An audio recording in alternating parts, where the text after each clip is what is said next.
So, the wearing of the green, does anyone know what that means?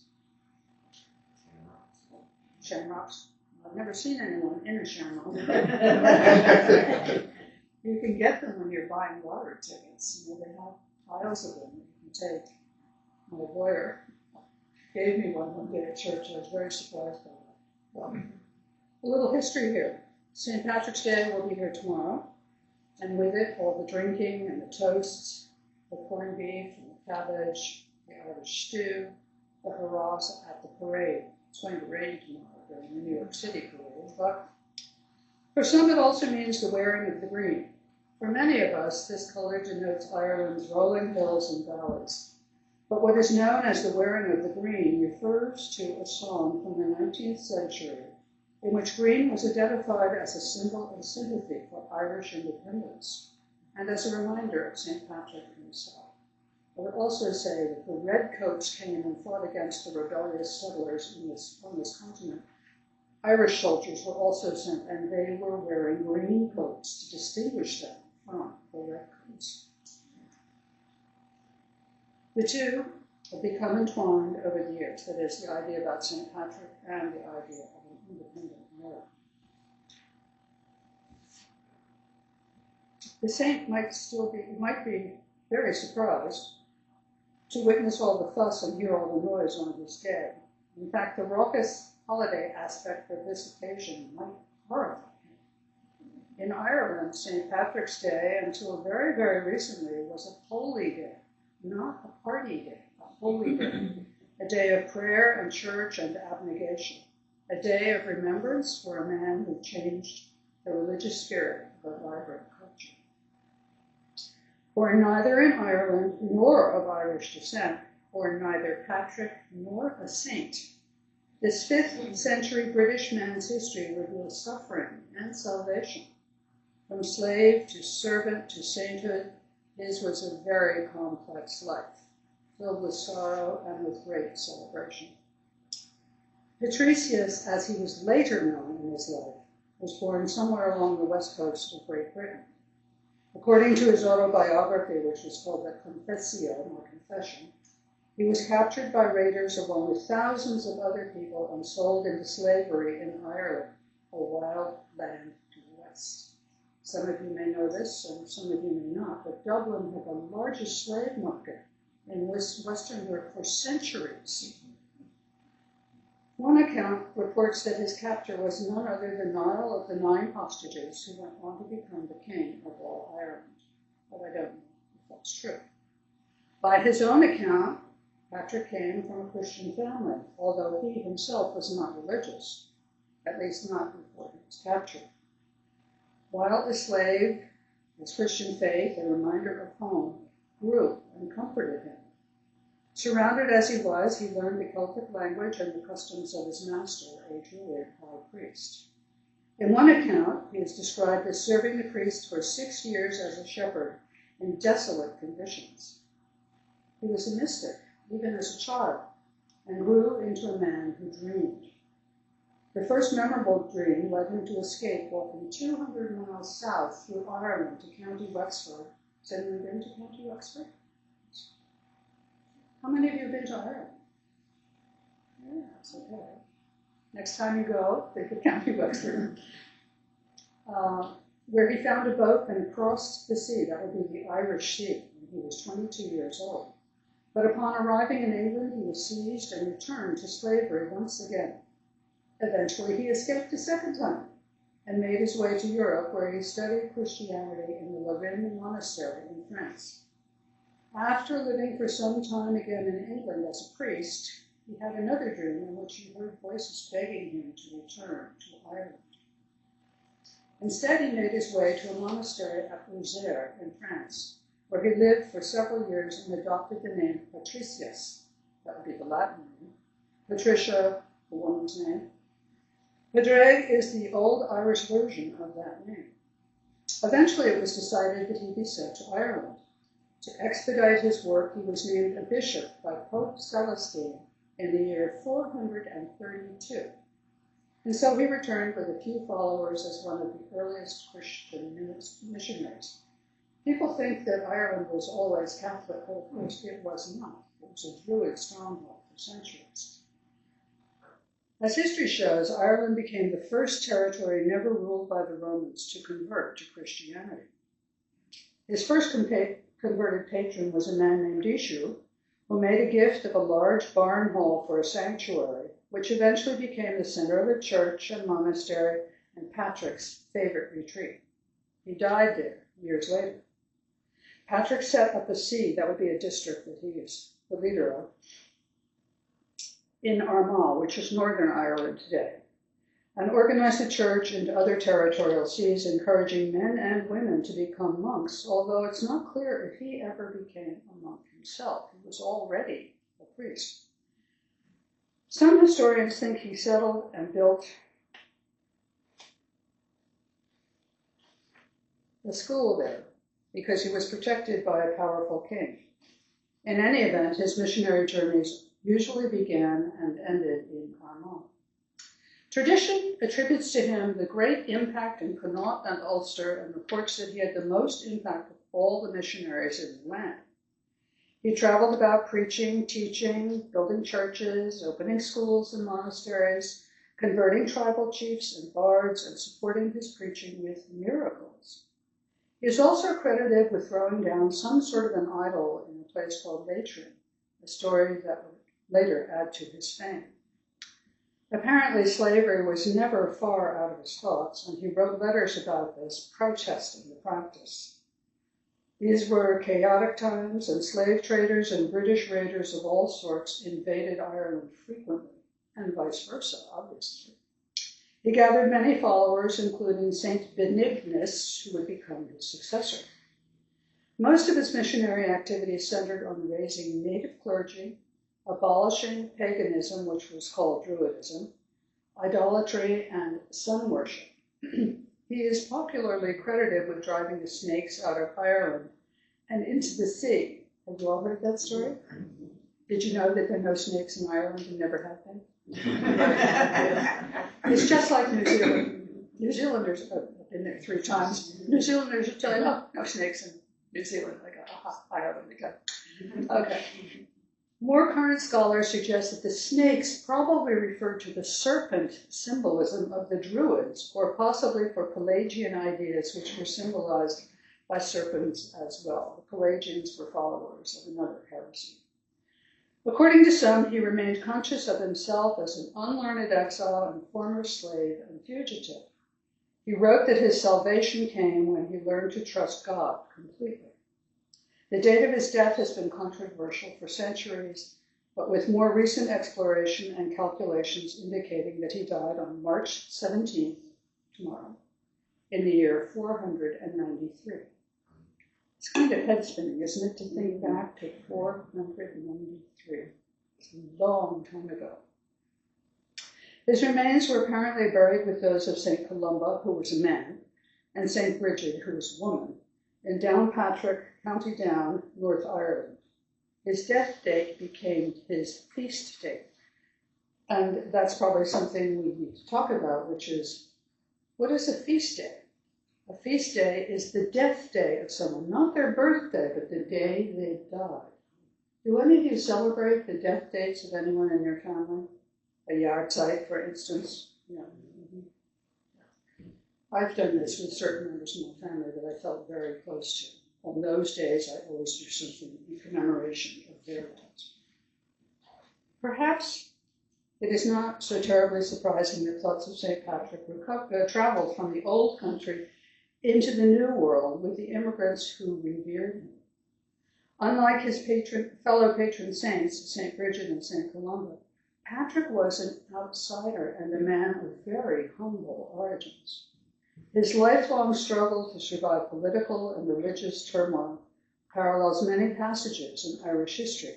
So though not born of the sod, he eventually came to symbolize it as he cultivated the early Irish Catholic spirit.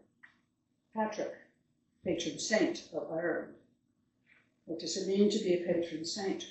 Does any of you know? Do you know what the term itself actually means literally? If you go back to Latin, you'll get to the root words for father, patron, patron, pater, and holy, sanctus, sancta. Even when it is a woman, we are referencing and arrive at an expression that we understand today as holy protector. The patron saint is a protector. More colloquially, we're referring to a person somewhat like an angel, as a guardian of the people, a place, a profession, or who can be an intercessor or intermediary to whom people pray, and whose shrines they travel and whose relics they venerate. Saints of the Catholic Church and some other Christian denominations, especially patron saints, linger in the popular imagination because they were real people. They lived and died. They were not imaginary mythical figures. They are reminders that it is possible to rise above the earthbound life and to perform miracles of one sort or another. Have any of you ever been someplace where a patron saint was involved or revered? Have you ever been in a cathedral like St. Patrick's Cathedral? Mary, you would say something? No, you asked, yeah, I've been to a couple with Mother Catherine Drexler. She's Philadelphia. Uh-huh. So I've been where she did her work and had her agreed on. I know that in my experience as a Unitarian minister of more than 20-odd years, the majority of people I meet in UU congregations have left Catholicism at one point in their lives and come here. Because this is a place that is open, that doesn't worship a theological standpoint, but worships ideas and rationalism and love and caring and freedom and all of those things. This is not what I would call a seriously theological, traditionally theological faith. I've been in a lot of cathedrals because, well, it's just the way I am. It's part of being a minister. I visit churches, cathedrals, mosques, temples, Sikh gurdwaras. I've been in them all around the world, and I find them very enlightening and very interesting places. And, some of them are just filled with the silence that takes you into a very deep place in your heart and in your spirit. And it's important to acknowledge that, regardless of the tradition that created the building. This building by itself is not sacred. It's just a building. But then we come into it. And we bring whatever God is to us with us when we come in. We don't come in here finding God. We bring our understandings of what is sacred beyond us, inside us, with us when we are here. And we share them with each other because we trust each other. We are not going to be persecuted, even though for centuries Unitarians and Universalists were heretics. When I gave that talk a couple of weeks ago, I said, we are proud heretics.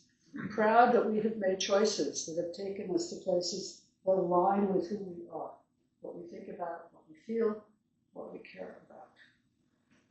Now, it's interesting that Catholicism took over the Western world in the way that it did, which was not always peaceful. It was often outrageously cruel. And that most countries in Western Europe have patron saints. St. David for Wales, St. Andrew for Scotland, St. Nicholas for Greece, St. Joseph for Belgium and also for Poland, St. Basil for Russia, and so on. Has any of you ever worn a St. Christopher's medal? I see, but I understand that he was demoted. And in fact, a long time ago, Linda Kay, when we were in the retail space on West 37, I was talking about St. Patrick, and I said something about St. Christopher. And I said, what happened to him? And you said, I still remember this, he went the way of Pluto. Good one, that's still participating. I didn't even note it as a saint. Yeah. And there are many songs about saints. For instance, When the Saints Go Marching In, which is a tune that's played at the Mummers' Day Parade in Philadelphia. Some of you may know that. Or For All the Saints Who From Their Labors Rest. That's one I grew up singing, and I can still sing it word for word. Yep, I sing a song of the saints of God, patient and brave and true, who toiled and fought and lived and died for the Lord they loved and knew. One was a doctor, and one was a queen, and one was a shepherdess on the green. They were all of them saints of God, and I mean, God help me to be one too. The prayer to be saintly. Is there such a thing as a UU saint? Can anybody name a UU saint? A UU devil? No. I'm just kidding. Not officially. Julie? Yes. Yeah, I mean, he wasn't a saint, but there was a UU minister who was killed during the Civil Rights Movement. Yes, James Reed, yes. So I think He was a saintly act. He was a community minister in Boston, and he was killed the night before the march. Somebody murdered him. Yeah. There have also been early people aligned with Unitarian Universalism who also died. One of them, Miguel Servet, who's known to us today as Michael Servetus. He was a humanist and theologian, and he wrote a book called On the Errors of the Trinity, for which he was declared a heretic. And he was ultimately burned at the stake in Geneva by John Calvin and his followers. I did talk to you 2 weeks ago about why people were burned. Because if they only had ashes, they could not be resurrected. They could never go to heaven. They could never be saved in the old teaching. Another was Francis David, who was a Transylvanian minister who went to the Transylvania area. He came from Poland down into Transylvania and Hungary with the new queen of that area. He converted from Catholicism to Lutheranism to Calvinism and then launched the first Unitarian churches in history and died in prison for the crime of innovation. Teacher, right? King John Sigismund, the king of Hungary and prince of Transylvania, brought him from Poland to be his court preacher, and John was the only Unitarian king of history that we know anything about. If there were others, we don't know about them. He signed the Edict of Torda on March 18, promoting religious tolerance throughout his kingdom. Following his and David's deaths, religious persecution broke out with a vengeance in Hungary and Transylvania. It's difficult to imagine us today proclaiming sainthood for one or even a few of us. Someone said he thought Peter Mayer, our composer who wrote Blue Boat Home and many other UU hymns, should be named a saint of music. Someone else named Theodore Parker, who was a rabble-rousing minister in 19th century Boston, who kept, according to legend, a pistol in his office and on the pulpit when he preached, so that slave catchers could not come in and take him out while he was preaching.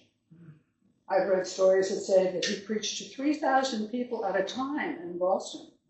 Can you imagine 3,000 people here? Well, ours is a relentlessly rational, democratic, and humanist-flavored faith.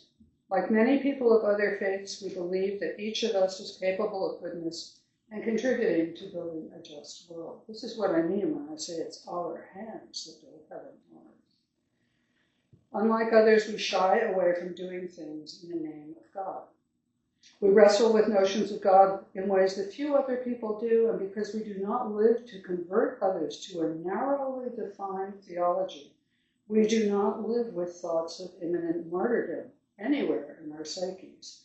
And in fact, I've said it before, I will say it again, we are not asked to die for this faith. We are asked to live it, to make it real in the world so that the world around us, which is very broken, can change and heal. Yes, we are fond of famous and gifted folk who self-identify as Unitarians and Universalists. Paul Newman was one of them. Did you know that? He was a member of the Westport, Connecticut congregation. We tend to think of Unitarian Universalists as examples rather than exceptions. Rather than people, we lift up the ideas of reason, experience, liberty, and tolerance. Some people think that Ralph Waldo Emerson and David Thoreau should be saints. And I said, well, they transitioned from Unitarian backgrounds into transcendental thinking. So I'm not sure that I would call them Unitarians. Ours is a faith full of lowercase saints. And that's what it takes in the world we live in to get the job done. When St. Patrick's Day comes around, let us remember the man who was both slave and servant before he attained sainthood. And to become a saint, 2 miracles must have been performed after your death that are attached to you, you, the person who's going to be sanctified. 2 miracles. It was as a servant in the faith of his time that he did his best work. And we can do that today in our own tradition, in our own ways. We can mean it metaphorically. We say, "I, such a saint." Has anyone ever said that to you? So, when we say that, we are acknowledging that someone has done something lovely and loving. We can all be lowercase saints with lowercase gods, the gods of our independent imaginations and experience.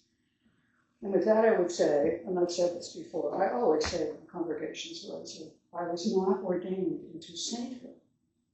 I was ordained into service. The service of opening Sundays with you in directions that allow you to think, to feel, to consider how it is that you came to be who you are, and what it is that is of value. What is it that you consider sacred in this life?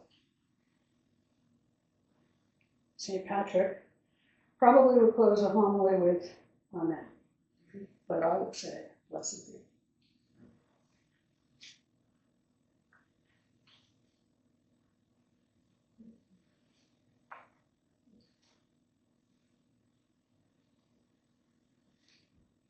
That was the end of the homily.